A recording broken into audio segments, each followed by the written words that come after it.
Smartwatch kotak terbaik yang cukup recommended. Ya, ini dia smartwatch dari Halo RS4 Plus. Bisa dilihat watch face analog jarum jamnya ini menyapu ya guys, benar-benar keren deh, pakai banget. Layarnya sudah AMOLED, refresh rate-nya juga terhitung bagus sampai 60 Hz. Kalau kita lihat di bagian smart style-nya ini benar-benar smooth ya. Saya oles-oles begini, dia berasanya ringan banget. Di balik kelebihannya udah pasti dia ada kekurangannya juga guys. Nanti kita bahas. Kalian yang udah pada punya pasti tahu lah ya.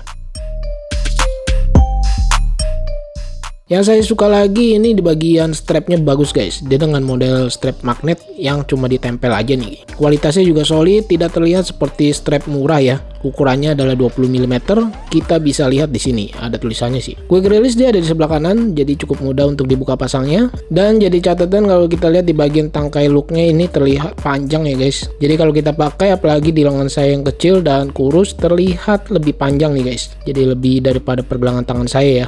Yang paling enak menurut saya ketika memakai strap model magnet seperti ini, tidak usah bingung mau pakai yang sebelah kiri atau sebelah kanannya dulu guys untuk dikaitkan. Strapnya jadi sama-sama bentuknya modelnya gitu ya. Kalau saya pakai dilihat dari samping ini ketebalannya sih tidak terlalu tebal ya, standar. Di bagian display juga ini terbilang bagus. Ukurannya besar 1,78 inch dengan resolusinya 368 x 448 pixel. Untuk mengganti watch face ini ketika disentuh dan tahan pergantian animasinya tuh benar-benar smooth guys. Halus dan ringan, bisa dilihat tuh. Watch face bawaannya dia cuma ada 6 pilihan aja ya.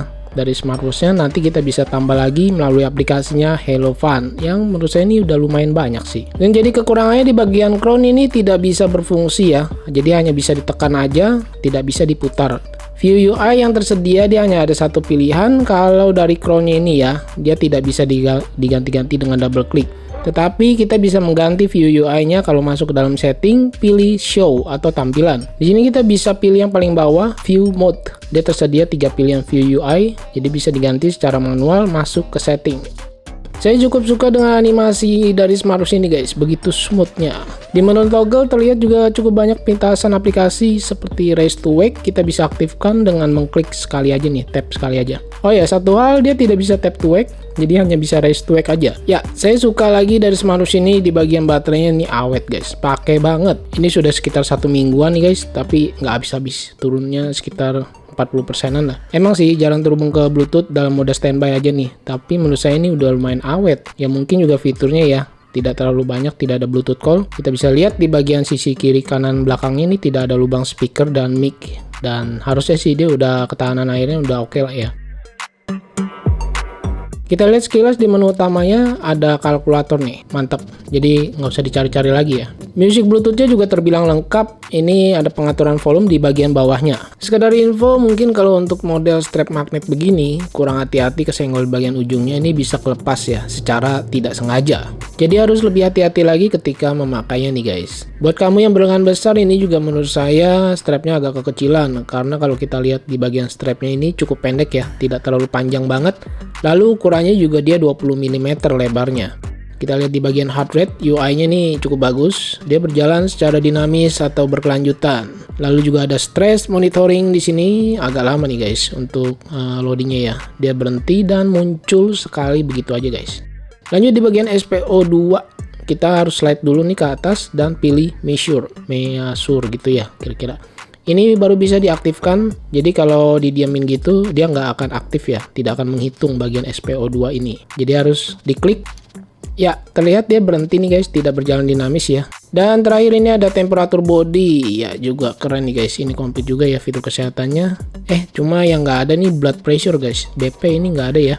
Di fitur sport tersedia tertulisnya sini sampai 105 sport modes. Ini banyak banget sih. Cuma sayangnya dia belum ada built-in GPS, jadi harus kemana-mana tuh harus bawa handphone. Dan enaknya kalau kita slide begini, dia bisa menampilkan music Bluetooth di mode sport mode-nya.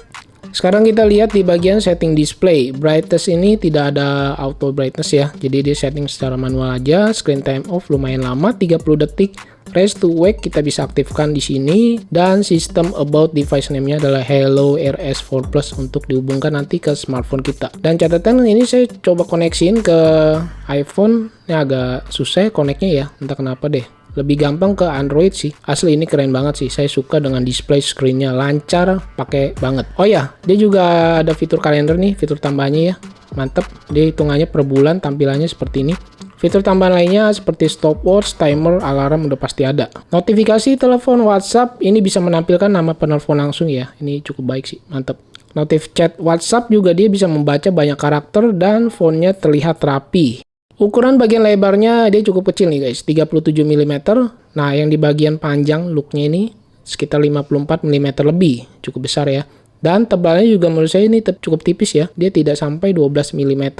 Di bagian case materialnya juga cukup bagus, terlihat glossy-glossy gitu ya. Mengkilat seperti smartwatch bagus atau smartwatch mahal lah ya. Harganya sih kalau di Indonesia ini saya cek ada yang jual di online store sekitar 600 ribuan lebih, tidak sampai 700 ribu. Lebih murah. Tapi karena ini produk dari Banggood, harganya lumayan mahal karena produk dari luar ya, impor langsung sekitar 79,99 dolar. Dan harga di Banggood ini sudah termasuk pajak dan juga ongkos kirim. Nanti kalian bisa cek linknya di deskripsi, saya taruh keduanya. Waktu itu sempat mau beli yang dari Indo, cuma udah keburu habis guys. Yang warna hitamnya selalu sold out.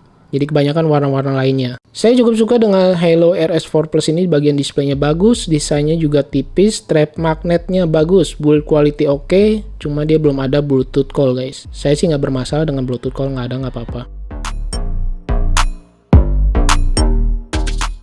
Oke, mungkin segini dulu yang bisa saya sampaikan review singkat saya dari Halo RS4 Plus. Kalau ditanya recommended atau enggak, pastinya recommended kalau harganya sekitar 600 ribuan. Nanti bisa aja kalian cari guys di all shop lokal ya. Atau pengen warna lainnya, mungkin nyari yang lebih mahal gitu ya kan, bisa langsung aja ke Banggood. Ya, terima kasih banyak buat yang sudah menonton. Mohon maaf jika ada kekurangan dalam kata-kata. Saya Freddy and see you next my video.